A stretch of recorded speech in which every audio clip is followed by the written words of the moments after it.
qish oylarida ham sizda tovuq, o'rdak, g'oz, kurkalaringiz tuxumlashi mumkin. Agarda siz bugun videoda aytiladigan tavsiyalarga amal qilsangiz. Assalomu alaykum YouTube kuzatuvchilari, parranda ishqibozlari, kanalimiz a'zolari va kanalimiz mehmonlari. Bugungi mavzuyimiz parrandalarni qishda qanday tuxumlatish mumkin shu haqida bo'lib o'tadi. Videomiz sizlarga yoqsa albatta like deb bosing. Kanalimizga yangi bo'lsangiz kanalimizga obuna bo'lib qo'yishni tavsiya etgan bo'lardim.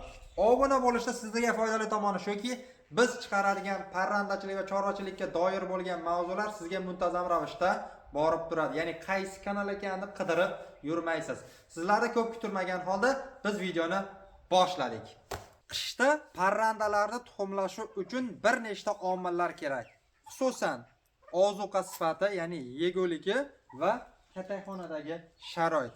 Ozuqa sifatiga nimalar kiradi? Ya'ni ozuqalarga, ratsionlarga iloji boricha bug'doyni suvda uyutib qo'yib bir kun mobaynida o'stirib gidroponika qilib beradigan bo'lsangiz, parrandalar qishda o'ziga kerakli bo'lgan vitaminlarni shu orqali olishi mumkin. Ya'ni gidroponika orqali olishi mumkin. Bu lekin haftada 2 yoki ko'pi bilan 3 marta berilishni tavsiya qilgan bo'lardim. Agarda har kunlik ratsioniga kirgizadigan bo'lsangiz, parrandalarning ichini o'tkazib yuborishi mumkin.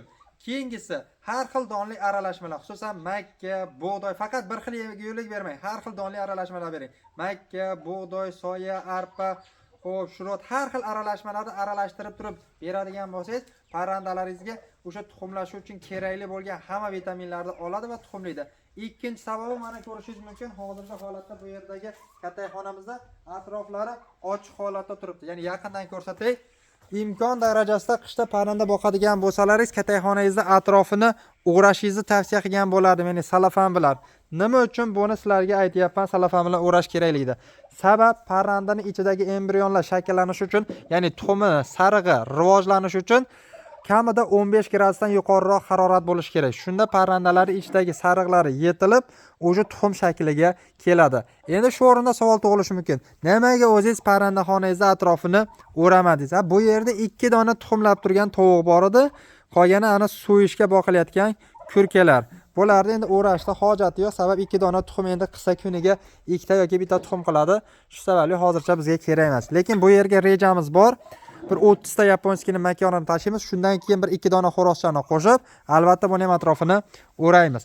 O'rashda foydali tomoni shuki, parrandalarga har xil yuqumli kasalliklar, havo orqali, shamol orqali keladigan kasalliklarni ham oldini oladi. Ya'ni izolyatsiya vazifasini bajaradi. Albatta o'rash tavsiya qilaman, lekin o'raganda ham albatta kamida bitta 2 ta burchagini ozgina ochib qo'yinglar. Ya'ni dirka bo'lsin. Sabab parrandani o'zidan chiqadigan axlatlari bor.